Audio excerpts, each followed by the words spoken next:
ये अफ्रीका है, दुनिया का दूसरा सबसे बड़ा महाद्वीप। सोना, हीरे, तेल और जमीन की कोई कमी नहीं। फिर भी यह सबसे गरीब क्यों है? क्या अफ्रीका के साथ कोई साजिश हुई या ये केवल किस्मत का खेल है? चलिए इस सवाल की गहराई में उतरते हैं। अफ्रीका में 54 देश हैं और यह दुनिया का दूसरा सबसे बड़ा महाद्वीप है। दुनिया का 30% खनिज संसाधन यही है। सोना, हीरा, तेल, कोबाल्ट, यूरेनियम, लोहा। कृषि योग्य जमीन भी बहुत है। फिर भी 40% से ज्यादा लोग गरीबी रेखा से नीचे हैं। अफ्रीका में वो सब कुछ है जो किसी देश को अमीर बना सकता है। यहाँ दुनिया का 30% खनिज है, लाखों एकड़ उपजाऊ जमीन है और करोड़ों लोग मेहनती हैं। लेकिन फिर भी अफ्रीका का एक बड़ा हिस्सा आज भी भूखा, बेरोजगार और असुरक्षित है। 19वीं सदी में यूरोपीय देशों ने अफ्रीका को एक जमीन का टुकड़ा समझकर बांट लिया। इस प्रक्रिया को कहा गया scramble for Africa.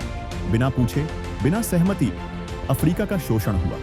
Britain, France, Belgium, पुर्तगाल आदि ने अफ्रीका का शोषण किया। संसाधन तो लूटे ही गए, संस्कृति और स्वतंत्रता भी छीन ली गई। लोग गुलाम बनाए गए और विकास पूरी तरह रोक दिया गया। अफ्रीका से लाखों लोगों को गुलाम बनाकर अमेरिका और यूरोप भेजा गया। इसने वहां की जनसंख्या, शिक्षा और सामाजिक ढांचे को बुरी तरह तोड़ा। ये सिर्फ व्यापार नहीं था, ये एक सभ्यता को तोड़ने की कोशिश थी। इस आजादी के बाद भी अफ्रीका को शांति नहीं मिली। कई अफ्रीकी देशों में डिक्टेटरशिप रही। अलग अलग देशों में बार बार तख्तापलट, करप्शन और आतंकवाद ने हर उम्मीद तोड़ दी। नेताओं ने खुद के लिए पैसा बनाया, जनता के लिए कुछ नहीं किया।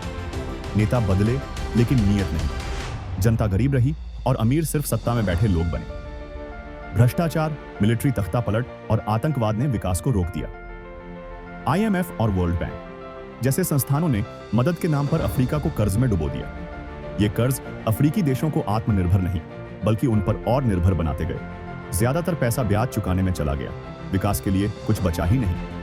इन संस्थाओं ने कड़े नियम लगाए जिससे इन देशों का आर्थिक विकास और रुक गया। कई देशों में आज भी अच्छी शिक्षा और स्वास्थ्य सुविधाएं नहीं हैं। सड़क, बिजली, पानी जैसी बेसिक सुविधाएं भी पूरी नहीं हैं। आज भी अफ्रीका के कई हिस्सों में स्कूल नहीं है, अस्पताल नहीं है और यहाँ तक कि पीने का साफ पानी भी नहीं। बिना शिक्षा और स्वास्थ्य के कोई देश कैसे आगे बढ़ सकता है?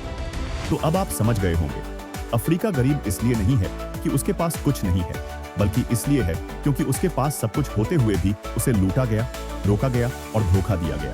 लेकिन आज भी वहां उम्मीद है क्योंकि नई पीढ़ी बदलाव चाहती है। अफ्रीका गरीब नहीं है, उसे गरीब बनाया गया है। लेकिन आज नई पीढ़ी जाग चुकी है, वो बदलाव चाहती है और वो बदलाव अब शुरू हो चुका है। अगर आपको यह वीडियो जानकारीपूर्ण लगी हो तो लाइक करें, शेयर करें और सब्सक्राइब जरूर करें। अफ्रीका की आवाज को दुनिया तक पहुंचाएं। धन्यवाद।